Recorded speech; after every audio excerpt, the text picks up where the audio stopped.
We're back talking about the fat electrician today because he put up this tweet a few days ago that I thought was pretty prophetic. 98% of political discourse has become people intentionally not understanding obvious stuff. Now, of course, that can apply to pretty much anything that's going on right now, from the ICE situation in Minnesota to just idiots talking on Twitter. Now, we all know the fat electrician has a good time responding to idiots on Twitter, so I thought we'd take a look at those today. We've got this guy here saying it took Delta Force 100 plus men plus a dozen Navy ships to capture one unarmed 63-year-old man and his 69-year-old wife, referring to the operation to capture Maduro and his wife. The fat electrician responded and said, "It took the Allied forces millions of men with tanks and planes to stop an unnamed painter in Berlin. See how effing stupid that sounds?" To which the guy copes and says the Venezuelans were ordered to stand down. Obviously that's not true, considering both Venezuela and Cuba have acknowledged the fact that there was a lot of dead on their side, whereas there was no deaths on America. And of course this entire thing is disingenuous because obviously it doesn't mention the fact that the 63-year-old man and his 69-year-old wife, Maduro and his wife, were in the middle of one of the most secure military bases in the entire country of Venezuela, and yet a bunch of Delta Force guys dropped in the middle of the night, took out like 100 guys without losing a single man, and then managed to arrest the president of a foreign nation and then fly out of there before the military in Venezuela could even wake up and figure out what was going on. The lack of air defense was amazing. I only really saw one anti-aircraft missile being launched. So I don't know what the heck happened to Venezuela's air defense, but my guess is it's not very good. So think about it for a second. If you add on the part about the military base to the end of his tweet, it obviously makes it incredibly impressive. So when the fat electrician points out that he's effectively saying that the capture of Maduro is just the capture of an unarmed 63-year-old man, equates to saying that Hitler was just an unarmed painter, he's right. Because obviously you can describe it that way and you're not technically wrong, but you're leaving out a lot of context. And of course that is how the left thrives these days, because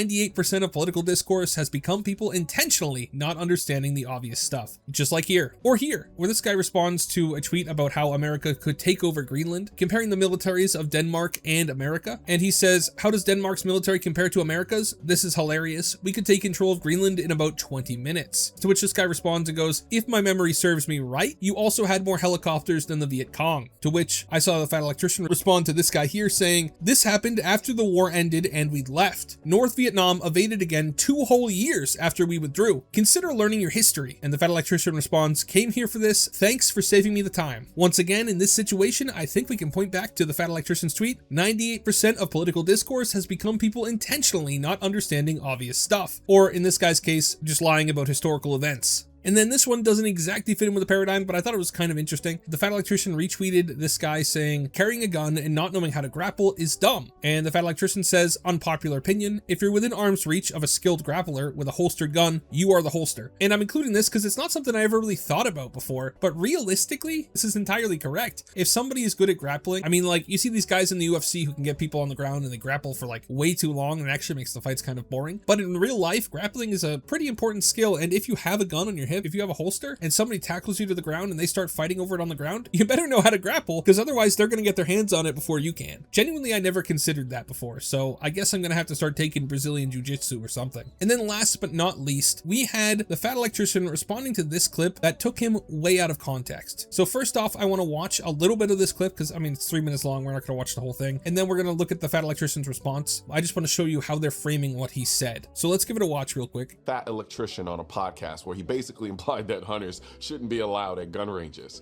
Here's what he said. Every time I've ever went shooting with like a dude that just shoots for hunting, he's got a $3,000 rifle with a $6,000 scope. He's got a seated shooting position so he can shoot a target at 200 yards. And it's like, bro, I'm not I can literally consistently hit a 200-yard target with my concealed carry pistol. And it's like they fire one round, they clean it. It's like 15 minutes in between bullets. It's like, I just want to go out there and shoot 500 rounds in 30 minutes and be done. So let's just take a second and talk about what they're framing it here. Obviously, at the very beginning, the guy came in and said that what the fat electrician's saying is that hunters shouldn't be allowed at gun ranges. That's obviously not what he meant. And the fat electrician corrected this guy in the comments, saying, "I never said hunters should be banned, nor did I imply it. It's also not me judging random people at the range. This is clipped out of context. I was expressing my disappointment when I go shooting with someone for the first time and their vision of going shooting isn't my version of going shooting." And this is something that doesn't just apply to firearms, right? Let's say you're into football and you meet somebody, they're into football, but turns out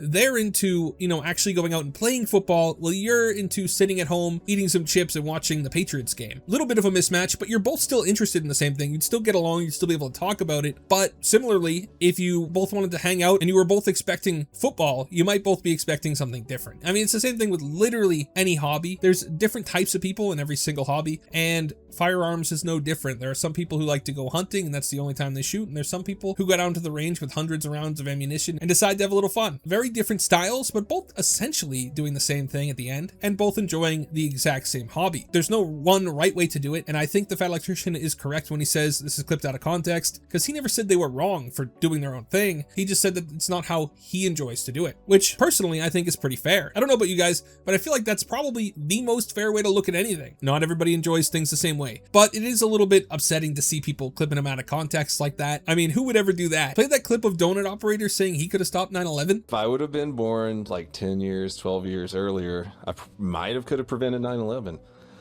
Because What are you, Mark Wahlberg? What's happening right now? So I could have stopped it. What's going on? There have been a lot of blood in first class. I found when I was an avionic electronic technician in the Navy, I found a flaw in all civilian and military aircraft where they haven't accounted for buildings being built the past 25 years to avoid automatically in the navigation systems. Like they do for terrain and like they do it for terrain, but they haven't accounted for skyscrapers in the past like 30 fucking since skyscrapers have been built. Yeah. So I brought that to Northrop Grumman and worked with engineers on it, and they corrected that and started putting skyscrapers in the navigation systems. You got a Navy Achievement Medal for that. I got a Navy Achievement Medal for it, and I was only an E3 at the time. Oh my God, congratulations. But also, dang, I see it though now. Yeah. That's, just a couple years early. Personally, that's my favorite out of context unsubscribed podcast fact, that Donut Operator could have stopped 9/11 if he was just born a few years earlier. I think that's a better clip to take out of context than the one they used of the Fat Electrician. But hey, everybody has their own tastes. Seriously, if I show the unsubscribed podcast to my friends, that's the clip I showed them first, because I just think it's ridiculous that it's actually true that Donut Operator possibly could have stopped 9/11 and then completely changed the course of history had he just been born a little bit earlier. It makes you wonder why, if you can take something like that out of context, anybody would choose to take the Fat Electrician out of context instead. Because no offense, but the Donut Operator one is way more clippable